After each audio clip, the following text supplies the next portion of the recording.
I'm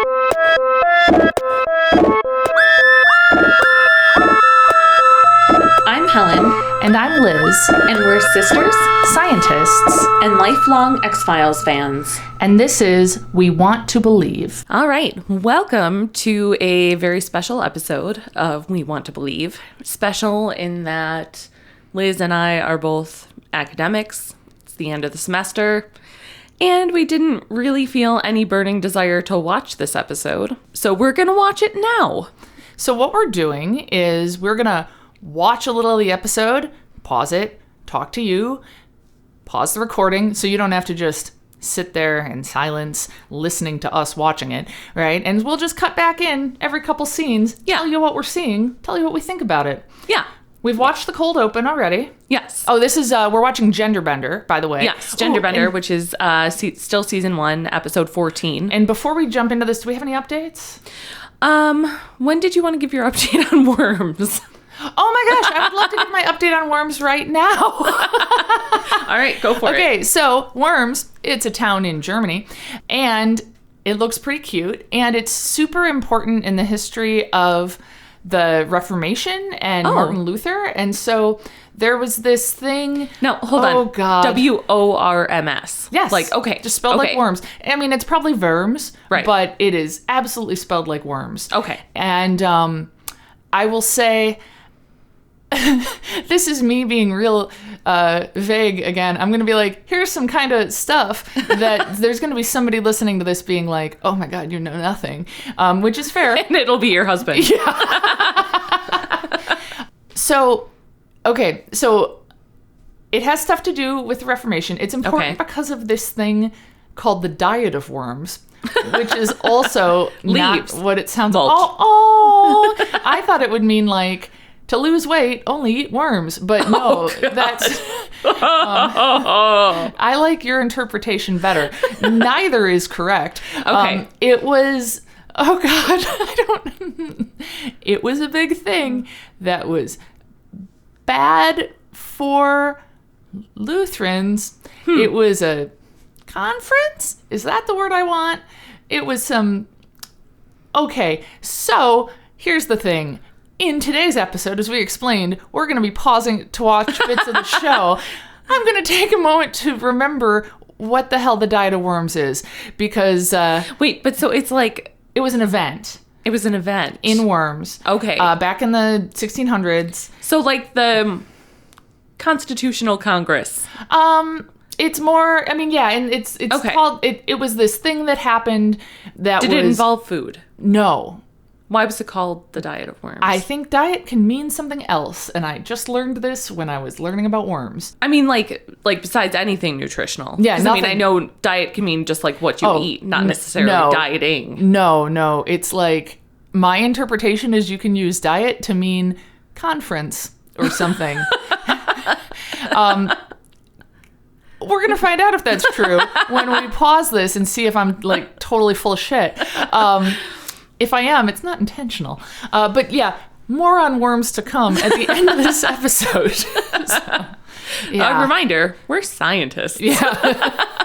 Yeah. Oh, speaking of science, though, good news today. By the time you're hearing this, it will have been not today, but they just got the first image of the black hole at the center of the Milky Way, and there's images of it. So that's super cool. There's a black hole at the center of the Milky Way? There's a black hole at the center of every galaxy. Why? Well, it's got a lot of gravitational pull. It's like what's kind of like keeping everything rotating. I guess I kind of... Never mind. I'm not going to finish that sentence. I would really love it if you did. I guess I kind of thought there was like one big star in the middle. I mean, like that's essentially what it's acting as. It's not so one big star because it's collapsed. I mean, it's like, you know, when a star is big enough, right. Big stars, when they die, they become black holes if they're big enough.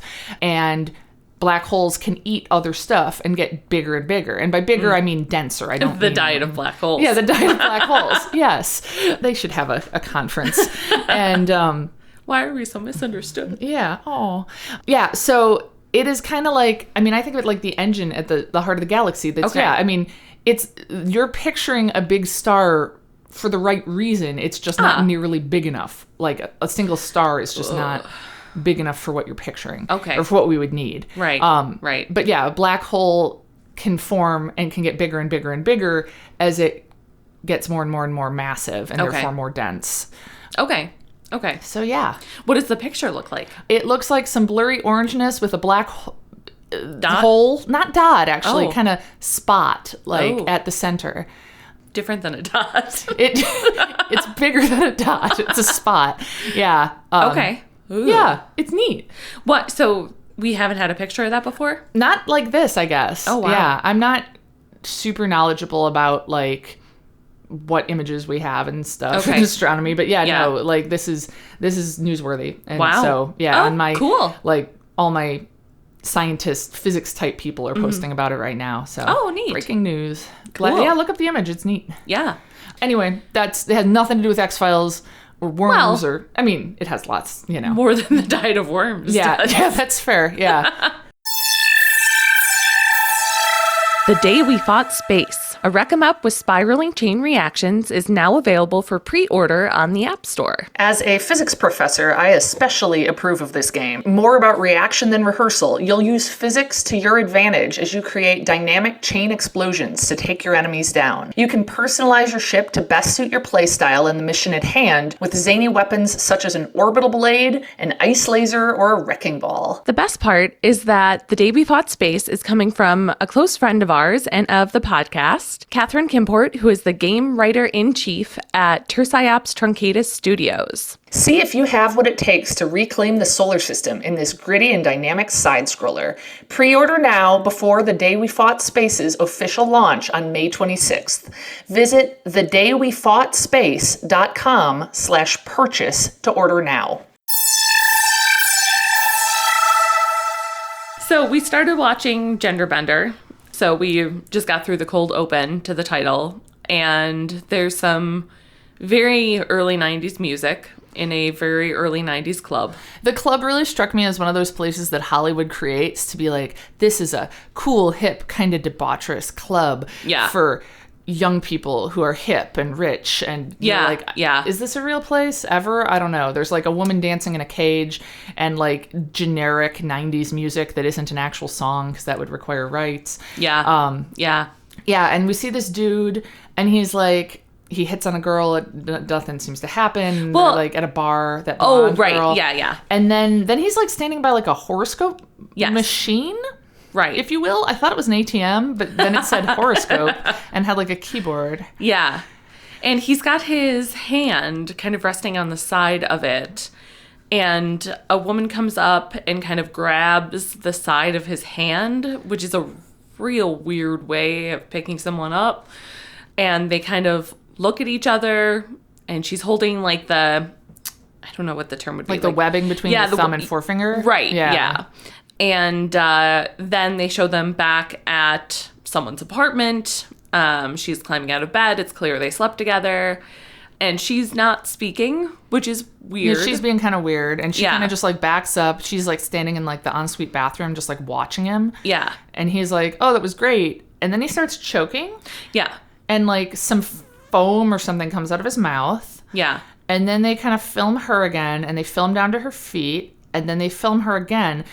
What did you... Okay, we just watched this scene together, and we're trying not to talk about it while we're watching it so that we can talk about it while recording.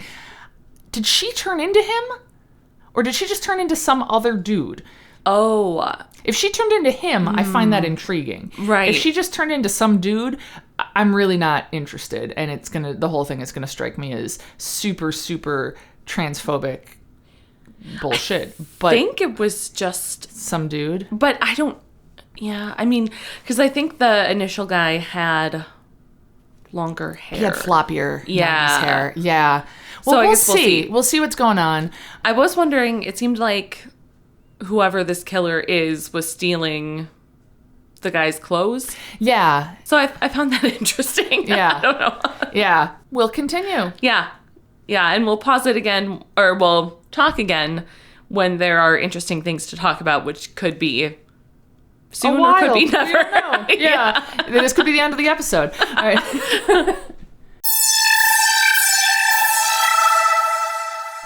All right, we're back, and we got a lot to say. Yeah. We have seen the, I'm frankly not sure where to start. Mulder and Scully show up at the crime scene. Yep. I was wrong. It was not that the woman turned into the same dude she killed. She turned into some other dude with less floppy hair. Right. She did steal his clothes and his Yes. briefcase. Yeah. Scully's like, why were we even called in on this case? Because the guy died of having a massive coronary, they said. Right. And Mulder makes it clear he requested any case that comes in with these Same cause of death. Yeah, that call them. And he does one of his famous slideshows and shows there have been 5 people, both men and women, who've died of a coronary right after having sex in like the last short period of time in this area. Right. And that they all had they all had a massive coronary event. They also all had scratches on their sides. Yeah. And they all, okay, so I don't even know. Okay. Mulder introduces us to the kindred. He talks about they're like the Amish. They live nearby. They're known for their pottery. I mean, it basically seems like they want to use the idea of the Amish, but do their own thing with it. Yeah. So they need a new name. The show writers. Yeah. And they're known for their pottery in that they use this white clay in this area near where they live. Right. Oh, the pheromones. Well, hold we on. got to talk We'll about get the pheromones. to- yeah, we'll get to okay. that. All right. So anyway, all of the scratches that were found in the sides of the victims have bits of white clay in them. Right. Dun, dun, dun. So it Which, seems like the killer must be a rogue kindred member Yes. Yeah. who doesn't wash their hands, Right. but also maybe can transform. Right. Okay. And now there's all sorts of issues already. The first thing that came to mind was, so they're talking to the detective, whoever is on the scene with them, and he's talking about how they saw someone that looked like a woman enter the room and someone that looked like a man leave the room. And he mentions that, like, there doesn't seem to be any known association between the two. Scully says something like, can you imagine something about sex between strangers in this day and age? Oh, yeah. Well, she meant because of AIDS. Oh, my God. Of course. Yeah, this is the early 90s. I was thinking it was like early 90s, thinking some sort of like Reagan era, early Bush senior. Puritanical Yeah, sort of thing. yeah. No, that's an AIDS that makes thing. way more Yeah. sense. Duh. Yeah. Yeah. Okay. I did think it was funny, though, that the guy, when she said that, the guy just kind of shrugged, like, And Oh, yeah, because we did find out the guy who died was married, by the way. Oh, right. Yeah. Yes. So they also found high amounts of pheromones in these people's bodies. And they think, like, that's what killed them. Right. Oh, and they also mention about the woman walking in, man walking out. They make it clear, like, this is a different person. Because one of the, either Mulder or Scully says, like, well, maybe they just changed clothes. And they're like, no, this is, like, they're way taller. They've, like, got, like, 30 pounds on them. Like, it's a different person. Okay. Right. But yeah, pheromones that they're like... Yeah. So there's some interesting discussion already about pheromones in the episode. One thing... So Mulder is proposing that these super high levels of pheromones that are found in the bodies gave these people, or put these people into anaphylactic shock, and that's what killed them. It's not really a thing that can happen so much. Fair enough. I feel like that could be said about so many things. Yeah. We should just have a sound bite of you saying that, and we can be like, add that in here. I did think it was funny that Scully said something about how pheromones haven't even been proven to be in humans yet, or something like that, which humans do secrete some levels of pheromones. So I don't know if that's a X-Files thing or a 90s Yeah, I don't thing. know. I mean, not to the degree that other mammals do, but let's see. Anything else so far? I don't think so. Yeah. We'll see about this white clay. Yeah. They're about to drive out into the countryside, presumably to visit the kindred now. Right. So let's see what happens.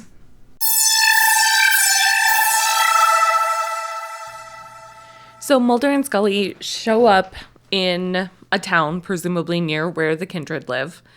and they go into like a general store. With some very helpful employees. As far as I can tell, Mulder and Scully just randomly went into this store that was nearby where the kindred are. They didn't have any specific reason to go to this store. And there are all these pictures of the kindred hanging like above the cash register. And it is not, like the owners are not of this group. So they just have basically random pictures of And they say people. they're from the 30s. Yeah. Still super weird. Yes. Yeah. And one of the people says like, the guy who's very talkative and helpful to provide information for the plot. Yeah. And he says, I don't mind them. They bring in the tourists. But he also mentions that they don't take kindly to outsiders or something. And, Yeah. and I just feel like, who are these tourists who are like, let me go look at Amish type people and like old dusty photos of them? Is that a thing? Oh, I don't know. I feel like probably. Yeah, fair enough. Yeah. Anyway, conveniently, well, I figure these photos are going to have to matter. My guess right now is we're going to see that someone in one of the photos is still alive. Yeah. Because they like that already. Right. We've seen that more than once. And there'd be no other point to having these pictures be part of the plot. Because they really like focused in on them. Yeah, because 3 of them are off the wall, and the guy says he's getting them reframed. And so Mulder asks to take a look at them, and so they kind of look them over. There's more similar looking pictures.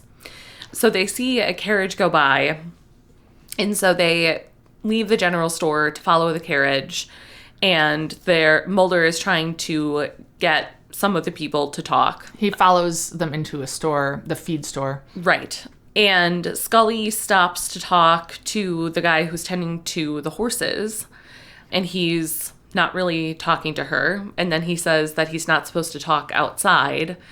And so instead of leaving that, Scully tries to get him to shake her hand, which I thought was weird. Yeah, I feel like if he's not even allowed to talk to outsiders, why is he going to touch you? Yeah. A woman from outside. Right. But he does. They shake hands. And he touches that kind of spot in the webbing between her thumb and forefinger. Right. And the camera zooms in on it. She seems to be kind of like hypnotized of sorts. Yeah. And then the rest of the kindred come out and they're like, Brother Andrew. Yeah, Brother Andrew. Time to go. Stop or it. something. Let's go. Yeah. And that's where we are at. I by the way, I remember nothing of this. I know I've watched this episode at some point. It is like brand new. I don't remember anything from it. Yeah, I don't. The only thing that was familiar to me so far was the scene at the club, but I feel like that very easily could have been from any number of episodes. And you'll recall, we're going to get a cameo from someone. Or not cameo's the wrong word, right. but there's going to be an actor in here that you recognize. Okay. That is all I remember about this episode is going, so-and-so is in this. I'm not going to say any more. Okay. Mulder and Scully are making all sorts of questionable decisions about this case in their lives, I feel. They decide to go and look for the kindred. Yep. They drive as far as they can, and then they're like, well, we can't go any further, so let's just get our paper map that looks kind of like a placemat. Yeah. And like, how and incompetent hike into the is forest. Mulder looking at this map? Like, I don't... See, I thought that maybe they were, like, magically disoriented by the kindred, because he's like, we should be there by now. This way is west?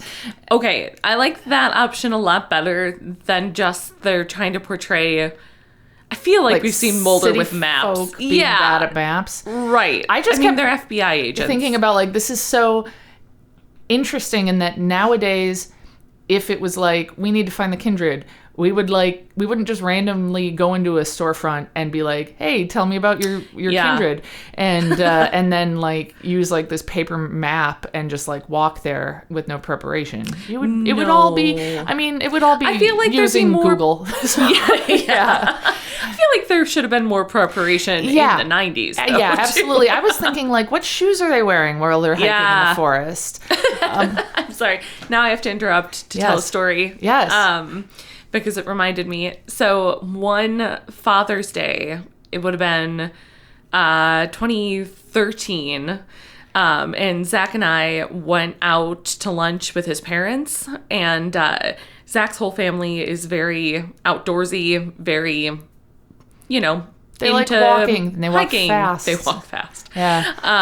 And, camping and all those things, which, like, I don't want to say that I would be into the outdoors anyway, but given my allergies, I have extremely limited. Okay, although I mean, All right. I mean, I just feel like when Helen was little and a kid, she wouldn't want to go outside because of the wind, and it would make her mad, and she would go, "The wind."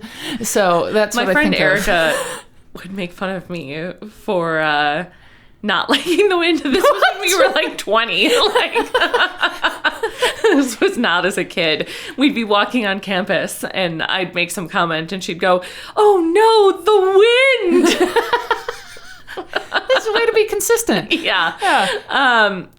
I'm not outdoorsy. No. Yeah, for many reasons. Yeah. But Zach's family is. And so, I've done my best over the years. Yeah.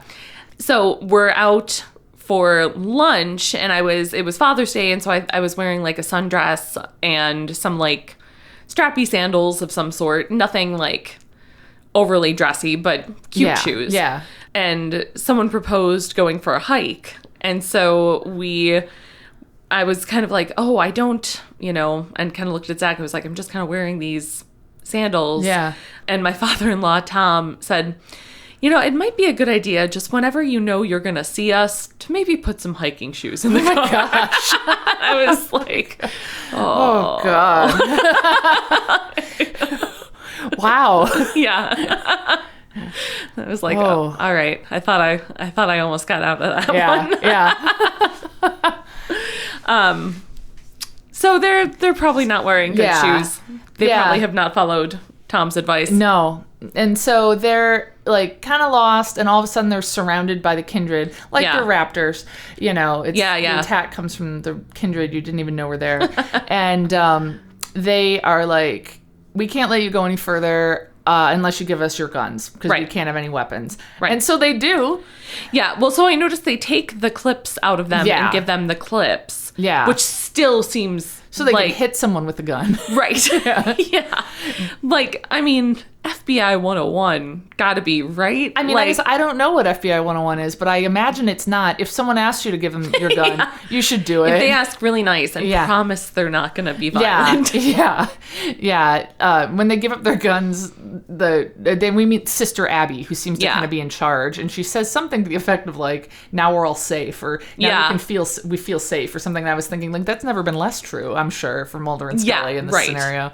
Yeah. So they follow them back to the big farmhouse of sorts.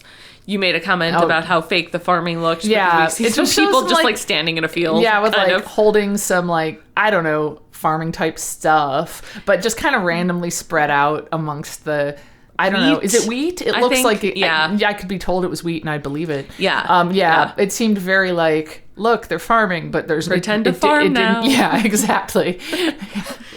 But then there's like already like a dinner table all set up. And so they go inside and there's gas lamps and it's like looks kind of formal, this long table. And they sit down for dinner and there's like this older dude who just keeps coughing and everyone is ignoring it. Yeah. And they sit down and they pray, and Mulder and Scully are like, "Hey, we want to show you this video to see if you recognize anybody from the footage." And they're like, "Oh, we can't look at video." And one guy gets mad. Yeah, Brother Wilton. I think. Yeah. And basically, at any suggestion... Oh, I think it was when Mulder or Scully asked, has anyone left here recently? Yes. He, like, bangs on the table. Right. We have no interest in your violence or, something of that sort. And your questions. Yeah. And your violence or your questions.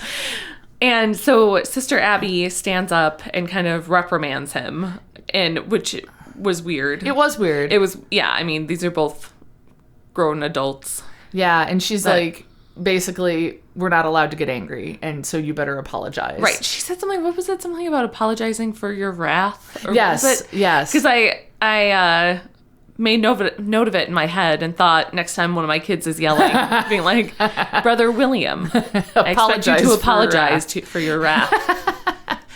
And so Mulder and Scully are like, oh, that's cool, no biggie.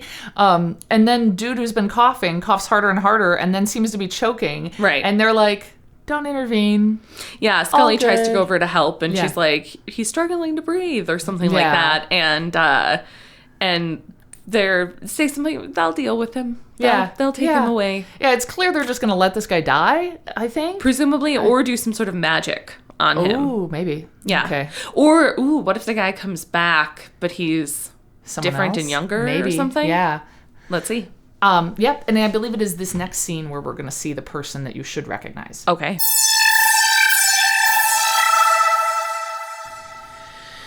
So I have to admit, I'm starting to just think about lunch.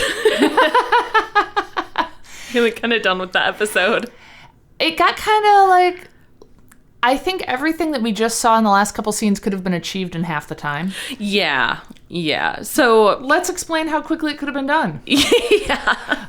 So Mulder and Scully are let go. Yep, You know? they're like, stay on the path. Right. But they don't. They don't. They double back. Yes. They want to go creep on them and see what's going on. Right. And so they are watching as they have some sort of ceremony in a barn. Yep. They see some people going in and out of the cellar. Mulder's And- like, I want to see what's going on in that cellar. Right. And Scully is kind of keeping watch outside. But then Brother Andrew sneaks up on her and says he wants to show her something that he knows who did it. Yeah. And so we see kind of the back and forth between Mulder exploring this like big tunnel. It's like a cave system. Yeah, that's underneath the barn. And Scully talking to Brother Andrew. And what Mulder sees is, I think it's that old dude who was coughing. Yeah. They're like covering him in a whitish goo. It looked like silt. I was imagining it was like the silt of the clay. What is silt? Is silt gooey? It didn't look gooey to me. Oh, it didn't? Oh, okay. Maybe I thought it was gooey and it wasn't. You have a better angle. I don't know. Adam and I have a phrase that we use because anytime something goes wrong, well, I'll explain.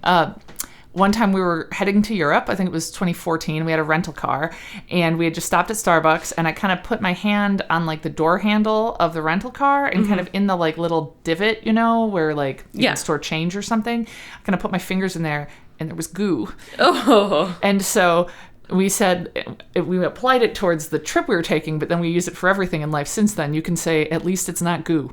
And so I just, you know, it's been 8 years now, and we still say, well, at least it's not goo about things.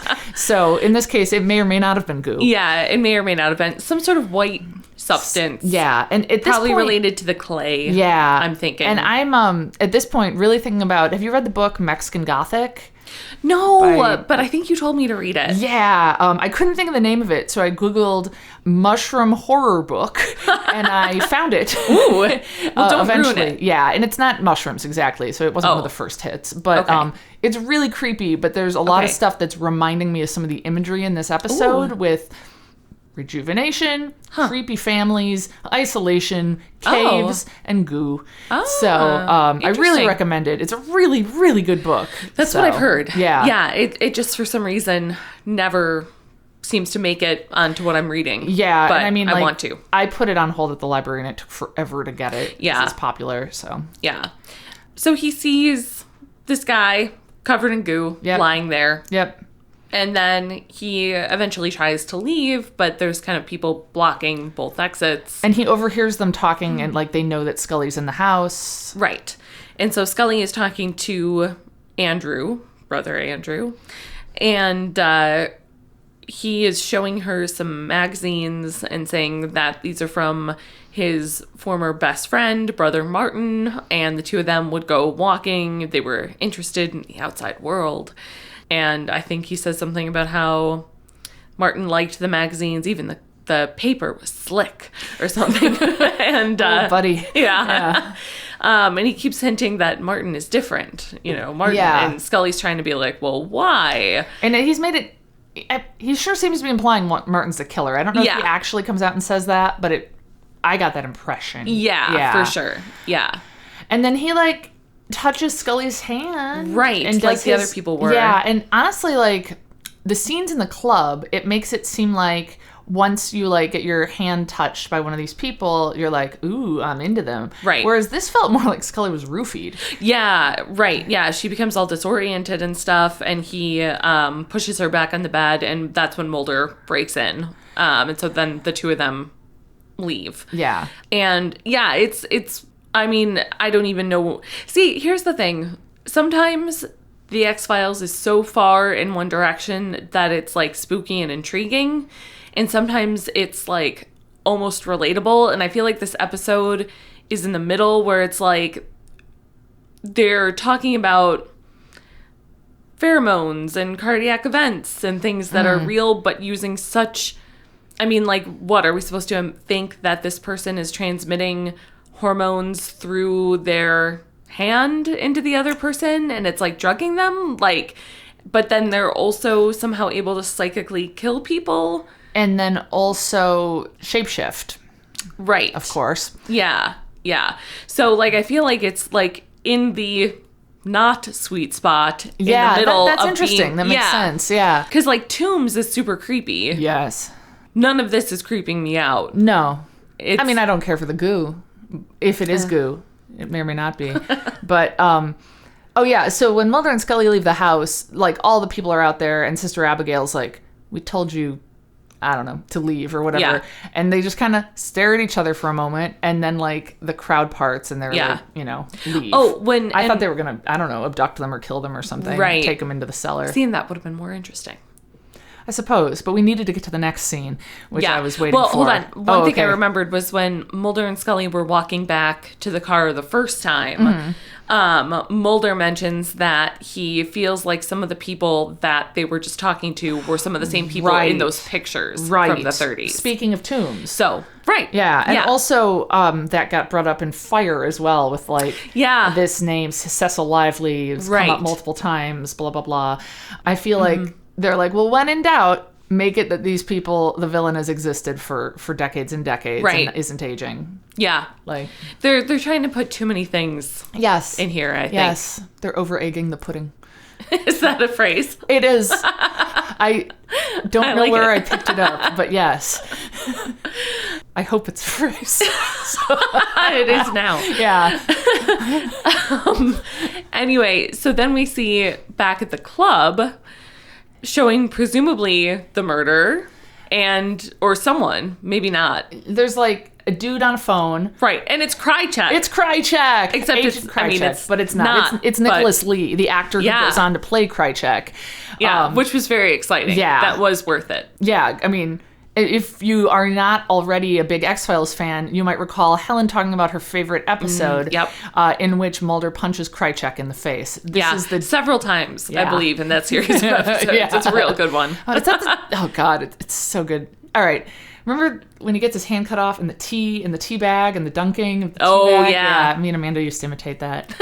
Anyway, Agent Krycek ends up being an extraordinarily compelling villain and, like, foil for Mulder, and here he is just playing some dude in the club, taking a call. He's like on his cell phone and like shouting, and I feel like, dude, if you're gonna make a call, go outside. She can't hear you. And then we don't know how loud the music is. It seems very loud. Yeah, at least go in the bathroom. I don't think you could text back then. No, so I mean, not. I guess actually now that I think about it, I know you could not. Yeah, the fact that he's even on a cell phone is probably trying to tell us something about his money and status. Yeah. Because most people did not have cell phones in whatever this is, 93, 94. Yeah, so. 92, 93. 92, oh my God, okay. Yeah. So yeah, I think it's trying to tell us, like, he's a hot shot. Yeah. But yeah, then another woman comes up to him, touches his hand, and he's like, oh, hey. Yeah. You know, and you're like, it's Krycek. I don't know. So that's where we're at. Yeah. Let's finish this off. Yep. I want to eat lunch.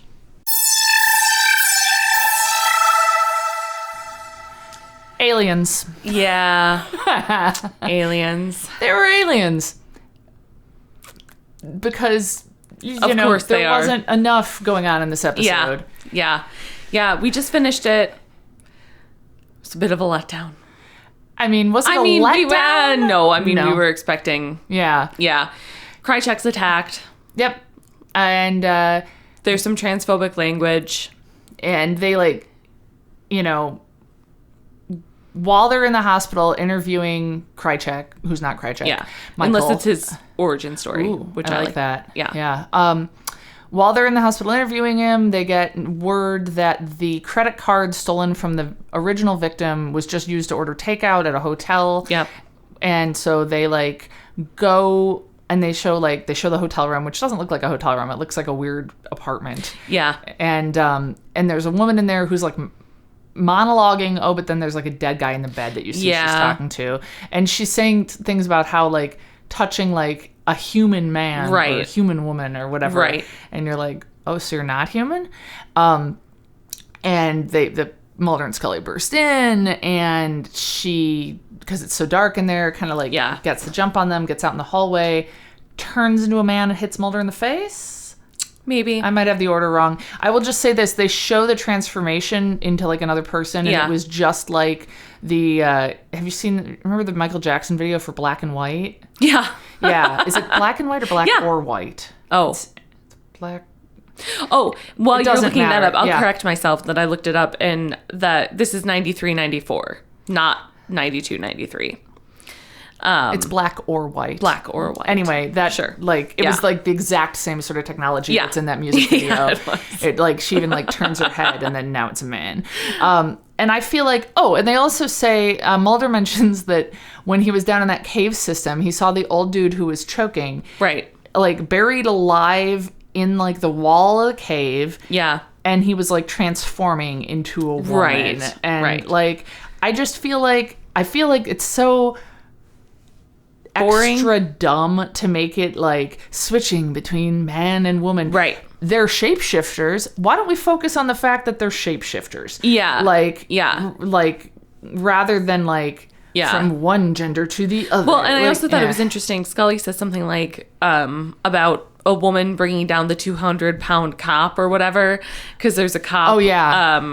When Krycek was being attacked. Right. And it's like, well, shouldn't you be able to, Scully? Like, what if this person is trained? Like, I don't think the ability to bring down a full-grown man is like necessarily like, well, a woman couldn't do that. Yeah. Like, we see you attack people. Yeah, absolutely. Yeah. Yeah, that does seem like crummy writing. Yeah. So just to very briefly wrap it up, there's a chase. They check the barn.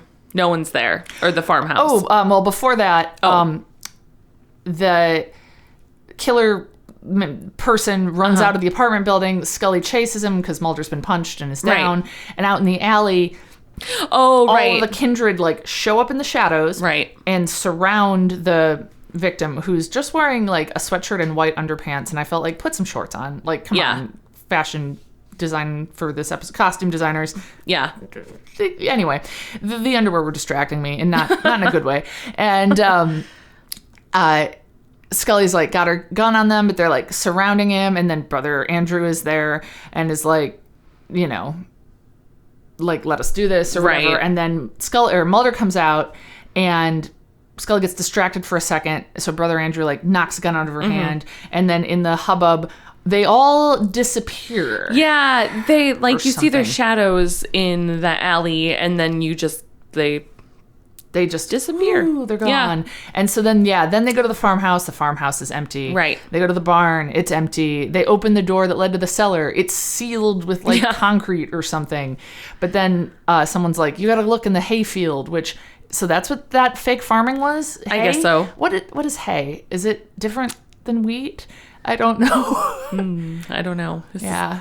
Getting back to our lack of outdoorsy. I kind of thought things like became hay later. You know what? We don't need to let's not go down on this this. road. No.